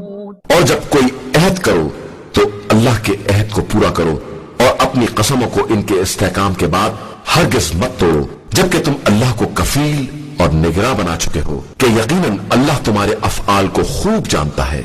ولا تكونوا كالتي نقضت غزلها من بعد قوة أنكاثا تتخذون أيمانكم دخلا بينكم أن تكون أمة هي أربى من أمة إنما يبلوكم الله به وَلَيُبَيِّنَنَّ لَكُمْ يَوْمَ الْقِيَامَةِ مَا كُنْتُمْ فِيهِ تَخْتَلِفُونَ۔ اور خبردار اس عورت کے مانند نہ ہو جاؤ جس نے اپنے دھاگے کو مضبوط کاٹنے کے بعد پھر اسے ٹکڑے ٹکڑے کر ڈالا۔ کیا تم اپنے معاہدے کو اس چالاکی کا ذریعہ بناتے ہو کہ ایک گروہ دوسرے گروہ سے زیادہ فائدہ حاصل کرے؟ اللہ تمہیں انہی باتوں کے ذریعے آزما رہا ہے، اور یقیناً روز قیامت اس امر کی وضاحت کر دے گا جس میں تم آپس میں اختلاف کر رہے تھے۔ مختصر تفسیر۔ مکے میں ایک احمق عورت تھی جو دن بھر سود کاٹتی تھی اور شام کو توڑ ڈالتی تھی۔ قرآن مجید نے عہد شکنی کرنے والوں کو اسی عورت سے تشبیہ دی ہے کہ یہ لوگ عہد کرتے ہیں اور پھر وفا نہیں کرتے ہیں۔ واضح رہے کہ باہمی قرارداد میں نام خدا نہ آئے تو وعدہ ہے، اور نام خدا آ جائے تو عہد ہے۔ وعدوں کا وفا کرنا ایک اخلاقی امر ہے، اور عہد کا پورا کرنا شرعاً واجبات میں سے ہے۔ اس کی مخالفت کرنے میں کفارہ واجب ہو جاتا ہے۔ وَلَوْ شَاءَ اللَّهُ لَجَعَلَكُمْ أُمَّةً وَاحِدَةً وَلَكِنْ يُضِلُّ مَنْ يَشَاءُ وَيَهْدِي مَنْ يَشَاءُ وَلَتُسْأَلُنَّ عَمَّا كُنْتُمْ تَعْمَلُونَ۔ اور اگر پروردگار چاہتا تو جبرن تم سب کو ایک قوم بنا دیتا، لیکن وہ اختیار دے کر جسے چاہتا ہے گمراہی میں چھوڑ دیتا ہے اور جسے چاہتا ہے منزل ہدایت تک پہنچا دیتا ہے۔ اور تم سے یقیناً ان اعمال کے بارے میں سوال کیا جائے گا جو تم دنیا میں انجام دے رہے تھے۔ وَلَا تَتَّخِذُوا أَيْمَانَكُمْ دَخَلًا بَيْنَكُمْ فَتَزِلَّ قَدَمٌ بَعْدَ ثُبُوتِهَا وَتَذُوقُوا السُّوءَ بِمَا صَدَدتُّمْ عَن سَبِيلِ اللَّهِ وَلَكُمْ عَذَابٌ عَظِيمٌ۔ اور خبردار اپنی قسموں کو فساد کا ذریعہ نہ بناؤ کہ نو مسلم افراد کے قدم ثابت ہونے کے بعد پھر اکھڑ جائیں اور تمہیں رائے خدا سے روکنے کی پاداش میں بڑے عذاب کا مزہ چکھنا پڑے اور تمہارے لیے عذاب عظیم ہو جائے۔ وَلَا تَشْتَرُوا بِعَهْدِ اللَّهِ ثَمَنًا قَلِيلًا إِنَّمَا عِندَ اللَّهِ هُوَ خَيْرٌ لَكُمْ إِن كُنتُمْ تَعْلَمُونَ۔ اور خبردار اللہ کے عہد کے عوض معمولی قیمت مال دنیا نہ لو کہ جو کچھ اللہ کے پاس ہے وہی تمہارے حق میں بہتر ہے اگر تم کچھ جانتے بوجھتے ہو۔ ما عندكم ينفد وما عند الله باق وَلَنَجْزِيَنَّ الَّذِينَ صَبَرُوا أَجْرَهُمْ بِأَحْسَنِ مَا كَانُوا يَعْمَلُونَ۔ جو کچھ تمہارے پاس ہے وہ سب خرچ ہو جائے گا اور جو کچھ اللہ کے پاس ہے وہی باقی رہنے والا ہے، اور ہم یقیناً صبر کرنے والوں کو ان کے اعمال سے بہتر جزا عطا کریں گے۔ مختصر تفسیر۔ اسلام نے انسانی فکر کی بلندی کے لیے جو اسباب فراہم کیے ہیں ان میں سے ایک عقیدہ آخرت بھی ہے کہ انسان فطری طور پر مفاد پرست ہے اور وہ فائدے سے ہٹ کر کچھ سوچنے کے لیے تیار نہیں ہوتا، اور جب تک کسی کام میں فائدہ نظر نہیں آتا ہے وہ ہنسی خوشی اس کام کو انجام دینے کے لیے تیار نہیں ہوتا ہے۔ پروردگار عالم نے اس فطرت کا لحاظ رکھتے ہوئے فائدے کے مفہوم کو وسیع تر بنا دیا اور یہ اعلان کر دیا کہ تم کوئی کام بھی فائدے کے بغیر نہ کرو، لیکن فائدے کو صرف دنیا کے چند سکوں تک محدود نہ رکھو، بلکہ فائدے کا تصور اس سے کہیں زیادہ طویل و عریض اور وسیع تر قرار دو کہ دنیا کا فائدہ فنا ہو جانے والا ہے اور آخرت کا فائدہ باقی رہ جانے والا ہے۔ اور اسی نقطے کو جب انسان سمجھ لیتا ہے تو حر بن یزید ریاحی بن جاتا ہے، اور جب اس نقطے سے غافل ہو کر ملک رائے کے چکر میں پڑ جاتا ہے تو عمر بن سعد بن جاتا ہے۔ دونوں کا بنیادی فرق فقط عقیدہ آخرت پر اعتماد اور اس کے مقابلے میں دنیا داری اور مادیت پرستی میں مضمر ہے۔ من عمل صالحا من ذكر أو أنثى وهو مؤمن فلنحيينه حياة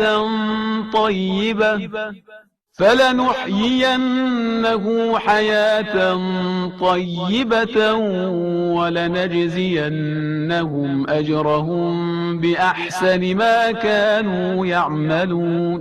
جو شخص بھی نیک عمل کرے گا وہ مرد ہو یا عورت بشرطے کہ صاحب ایمان ہو، ہم اسے پاکیزہ حیات عطا کریں گے اور انہیں ان اعمال سے بہتر جزا دیں گے جو وہ زندگی میں انجام دے رہے تھے۔ فَإِذَا قَرَأْتَ الْقُرْآنَ فَاسْتَعِذْ بِاللَّهِ مِنَ الشَّيْطَانِ الرَّجِيمِ۔ لہذا جب آپ صلی اللہ علیہ وآلہ وسلم قرآن پڑھیں تو شیطان رجیم کے مقابلے کے لیے اللہ سے پناہ طلب کریں۔ إِنَّهُ لَيْسَ لَهُ سُلْطَانٌ عَلَى الَّذِينَ آمَنُوا وَعَلَى رَبِّهِمْ يَتَوَكَّلُونَ۔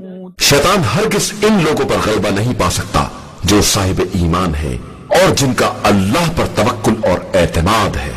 إِنَّ إنما سلطانه على الذين يتولونه والذين هم به مشركون. اس کا غلبہ صرف ان لوگوں پر ہوتا ہے جو اسے سرپرست بناتے ہیں اور اللہ کے بارے میں شرک کرنے والے ہیں.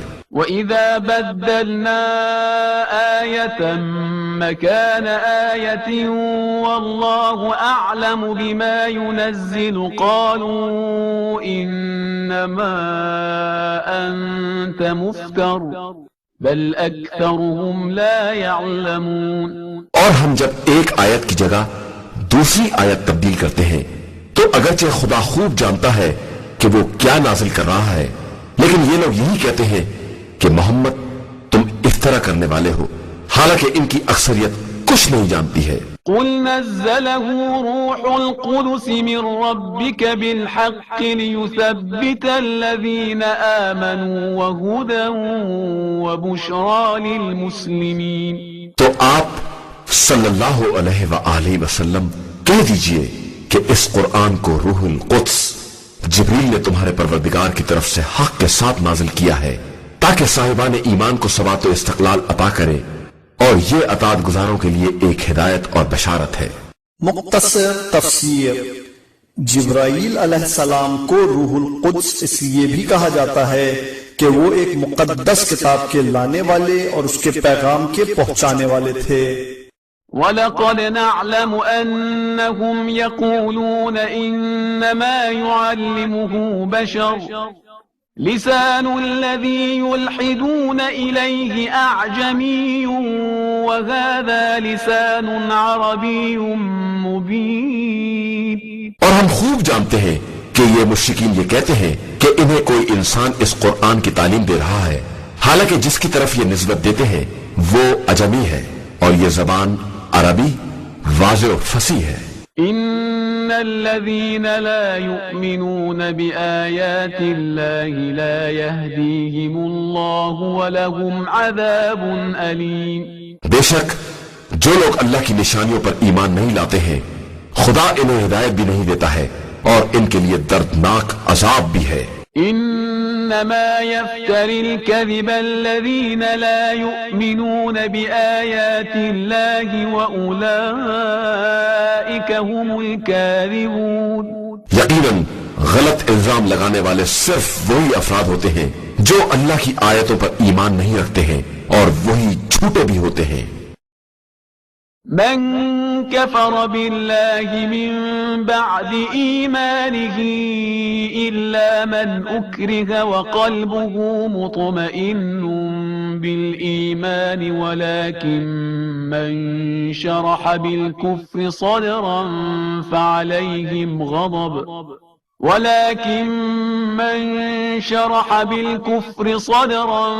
فعليهم غضب من الله ولهم عذاب عظيم.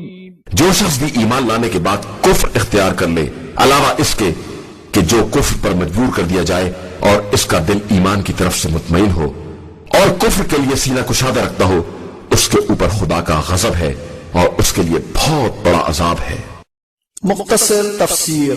علامہ فخر الدین رازی نے اپنی تفسیر کبیر میں یہ واقعہ درج کیا ہے کہ کفار نے ابتدائی دور کے مسلمان عمار، یاسر، سمیہ، صہیب، بلال، حباب اور مسلم وغیرہ کو اس قدر ستایا کہ یاسر اور سمیہ کو قتل ہی کر ڈالا.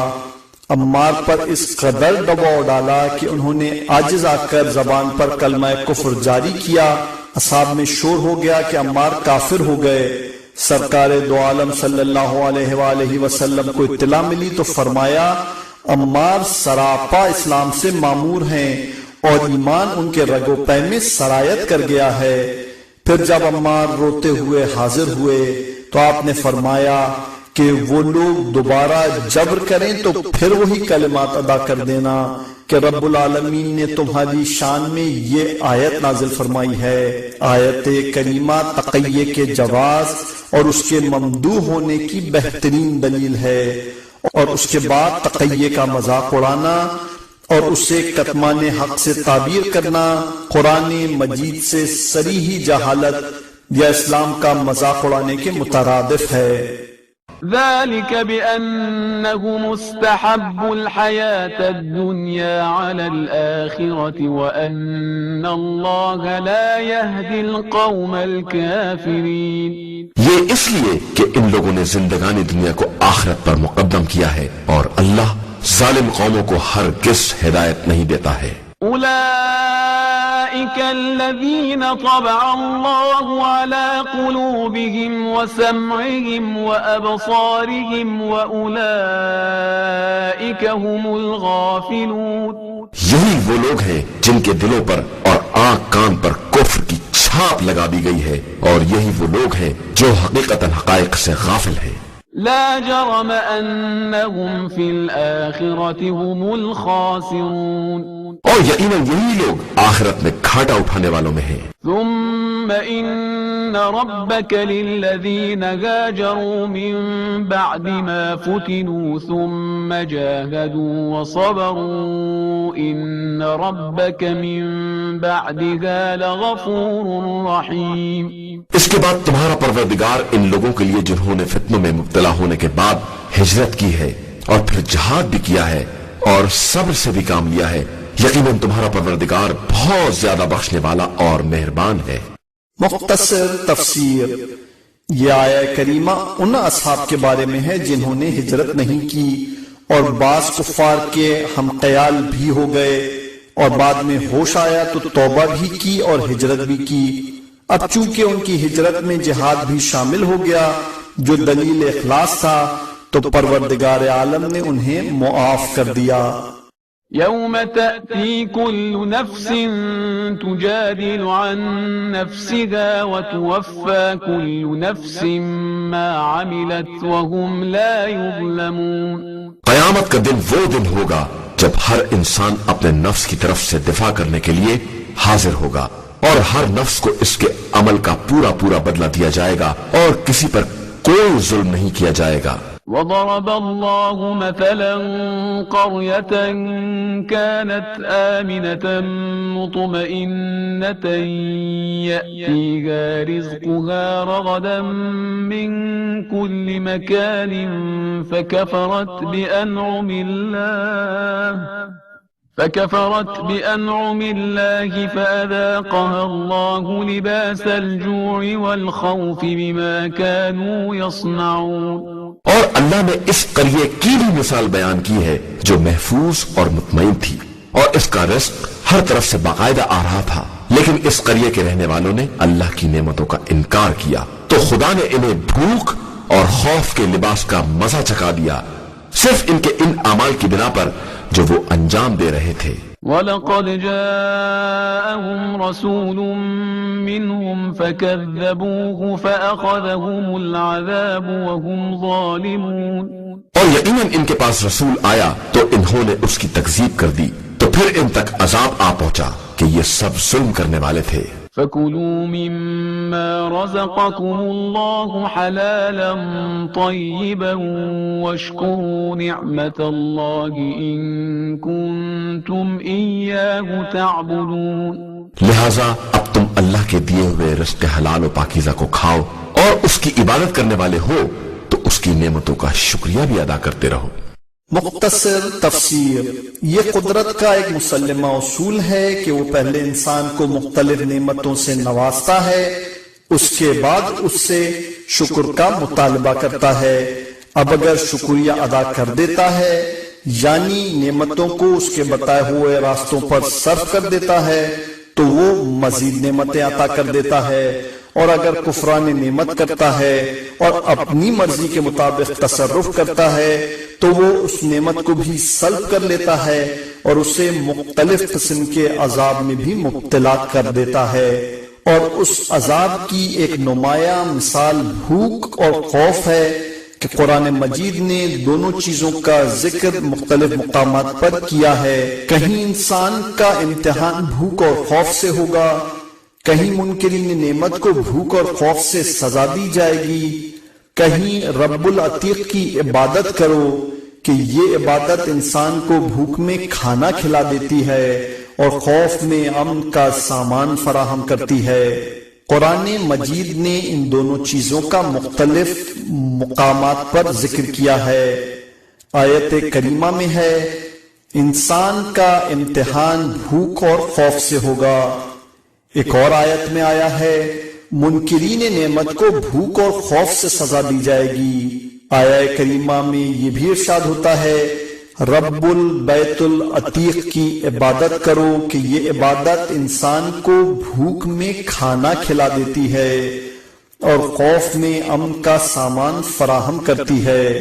اور در حقیقت دور حاضر کا سب سے بڑا عالمی مسئلہ بھی یہی بھوک اور یہی خوف کا مسئلہ ہے، جس بات کی علامت ہے کہ یقیناً انسان نے کفران نعمت کیا ہے تو یہ عذاب نازل ہو گیا ہے، اور مالک کی عبادت اور اطاعت شروع کر دے گا تو یقیناً یہ عذاب برطرف ہو جائے گا۔ إنما حرم عليكم الميتة والدم ولحم الخنزير وما أهل لغير الله به فمن اضطر غير باغ ولا عاد فإن الله غفور رحيم۔ اس نے تمہارے لیے صرف مردار، خون، سور کا گوشت اور جو غیر خدا کے نام پر ذبح کیا جائے اسے حرام کر دیا ہے، اور اس میں بھی اگر کوئی شخص مضطر و مجبور ہو جائے اور نہ بغاوت کرے نہ حد سے تجاوز کرے تو خدا بہت بڑا بخشنے والا اور مہربان ہے۔ ولا تقولوا لما تصف ألسنتكم الكذب هذا حلال وهذا حرام لتفتروا على الله الكذب إن الذين يفترون على الله الكذب لا يفلحون۔ اور خبردار جو تمہاری زبانیں غلط بیانی سے کام لیتی ہیں اس کی بنا پر یہ نہ کہو کہ یہ حلال ہے اور یہ حرام ہے کہ اس طرح خدا پر جھوٹا بہتان باندھنے والے ہو جاؤ گے، اور جو اللہ پر جھوٹا بہتان باندھتے ہیں ان کے لیے فلاح اور کامیابی نہیں ہے۔ متاع قلیل ولہم عذاب علیم۔ یہ دنیا صرف ایک مختصر لذت ہے اور اس کے بعد ان کے لیے بڑا دردناک عذاب ہے۔ وعلى الذين هادوا حرمنا ما قصصنا عليك من قبل وما ظلمناهم ولكن كانوا أنفسهم يظلمون۔ اور ہم نے یہودیوں کے لیے ان تمام چیزوں کو حرام کر دیا ہے جن کا تذکرہ ہم پہلے کر چکے ہیں، اور یہ ہم نے ظلم نہیں کیا ہے بلکہ وہ خود اپنے نفس پر ظلم کرنے والے تھے۔ ثم إن ربك للذين عملوا السوء بجهالة ثم تابوا من بعد ذلك وأصلحوا إن ربك من بعدها لغفور رحيم۔ اس کے بعد تمہارا پروردگار ان لوگوں کے لیے جنہوں نے نادانی میں برائیاں کی ہیں اور اس کے بعد توبہ بھی کر لی ہے اور اپنے کو سدھار بھی لیا ہے، تمہارا پروردگار ان باتوں کے بعد بہت بڑا بخشنے والا اور مہربان ہے۔ ان ابراہیم کان امتا قانتا للہ حنیفا ولم یک من المشرکین۔ بے شک ابراہیم ایک مستقل امت اور اللہ کے اطاعت گزار اور باطل سے کترا کر چلنے والے تھے اور مشرکین میں سے نہیں تھے۔ مختصر تفسیر۔ کفار و مشرکین کو ان کی جہالت اور حماقت پر تنبیہ کرنے کے بعد جناب ابراہیم علیہ السلام کا تذکرہ کیا گیا کہ وہ کفار کے نزدیک بھی محترم تھے، تو یہ ایک اشارہ تھا کہ پھر ان کے راستے کو کیوں اختیار نہیں کرتے ہو۔ وہ مطیع خدا بھی تھے، باطل سے کنارہ کش بھی تھے، شکر گزار بندے بھی تھے، منتقب خدا بھی تھے، صراط مستقیم پر بھی تھے، دنیا میں نیکی کے مالک بھی تھے اور آخرت کے صالحین میں سے بھی تھے۔ ان کے اتباع کا حکم پیغمبر اکرم صلی اللہ علیہ وآلہ وسلم کو بھی دیا گیا ہے کہ دونوں کا راستہ ایک ہی ہے، اور اس طرح کفار کو اطمینان ہو جائے گا کہ یہ ابراہیم کے خلاف کوئی مذہب لے کر نہیں آئے ہیں۔ شاکرا لانعمہ اجتباه وهداه إلى صراط مستقيم. وہ اللہ کی نعمتوں کے شکر گزار تھے، خدا نے انہیں منتخب کیا تھا اور سیدھے راستے کی ہدایت دی تھی. وآتيناه في الدنيا حسنة وإنه في الآخرة لمن الصالحين. اور ہم نے انہیں دنیا میں بھی نیکی عطا کی اور آخرت میں بھی ان کا شمار نیک کردار لوگوں میں ہوگا. ثم أوحينا إليك أن اتبع ملة إبراهيم حنيفا وما كان من المشركين. اس کے بعد ہم نے آپ صلی اللہ علیہ وآلہ وسلم کی طرف وحی کی کہ ابراہیم حنیف کے طریقے کا اتباع کریں کہ وہ مشرکین میں سے نہیں تھے. إنما جعل السبت على الذين اختلفوا فيه وَإِنَّ رَبَّكَ لَيَحْكُمُ بَيْنَهُمْ يَوْمَ الْقِيَامَةِ فِيمَا كَانُوا فِيهِ يَخْتَلِفُونَ. ہفتے کے دن کی تعظیم صرف ان لوگوں کے لیے قرار دی گئی تھی جو اس کے بارے میں اختلاف کر رہے تھے، اور آپ صلی اللہ علیہ وآلہ وسلم کا پروردگار روز قیامت ان تمام باتوں کا فیصلہ کر دے گا جن میں یہ لوگ اختلاف کر رہے ہیں. ادع إلى سبيل ربك بالحكمة والموعظة الحسنة وجادلهم بالتي هي أحسن إن ربك هو أعلم بمن ضل عن سبيله وهو أعلم بالمهتدين. آپ صلی اللہ علیہ وآلہ وسلم اپنے رب کے راستے کی طرف حکمت اور اچھی نصیحت کے ذریعے دعوت دیں اور ان سے اس طریقے سے بحث کریں جو بہترین طریقہ ہے کہ آپ صلی اللہ علیہ وآلہ وسلم کا پروردگار بہتر جانتا ہے کہ کون اس کے راستے سے بہک گیا ہے اور کون لوگ ہدایت پانے والے ہیں. وَإِنْ عَاقَبْتُمْ فَعَاقِبُوا بِمِثْلِ مَا عُوقِبْتُمْ بِهِ وَلَئِن صَبَرْتُمْ لَهُوَ خَيْرٌ لِلصَّابِرِينَ. اور اگر تم ان کے ساتھ سختی بھی کرو تو اسی قدر جس قدر انہوں نے تمہارے ساتھ سختی کی ہے، اور اگر صبر کرو تو صبر بہرحال صبر کرنے والوں کے لیے بہترین ہے. مختصر تفسیر. بعض مفسرین کا بیان ہے کہ جنگ احد کے مظالم کے بعد مسلمانوں نے یہ طے کیا تھا کہ ہمیں موقع ملا تو ہم بھی لاشوں کے ٹکڑے ٹکڑے کر دیں گے، تو رب العالمین نے ہدایت کی کہ خبردار تعدی سے کام نہ لینا، کہ صبر سے کام لینا بہتر ہے. اگرچہ امداد الہی کے بغیر صبر کرنا بھی آسان کام نہیں ہے، لیکن صبر کے نتائج ہمیشہ بہتر ہی ہوتے ہیں. اس اعتبار سے یہ آیت مدنی ہے، اگرچہ اصل سورہ مکی ہے، اس لیے کہ احد کا واقعہ مدینے میں پیش آیا ہے، مکے میں نہیں.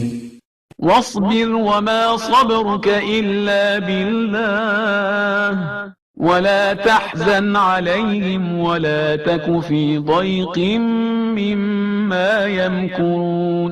اور آپ صلی اللہ علیہ وآلہ وسلم صبر ہی کریں کہ آپ صلی اللہ علیہ وآلہ وسلم کا صبر بھی اللہ ہی کی مدد سے ہوگا، اور ان کے حال پر رنجیدہ نہ ہو اور ان کی مکاریوں کی وجہ سے تنگ دلی کا بھی شکار نہ ہو. ان اللہ مع الذین اتقوا والذین هم محسنون. بے شک اللہ ان لوگوں کے ساتھ ہے جنہوں نے تقوی اختیار کیا ہے اور جو نیک عمل انجام دینے والے ہیں.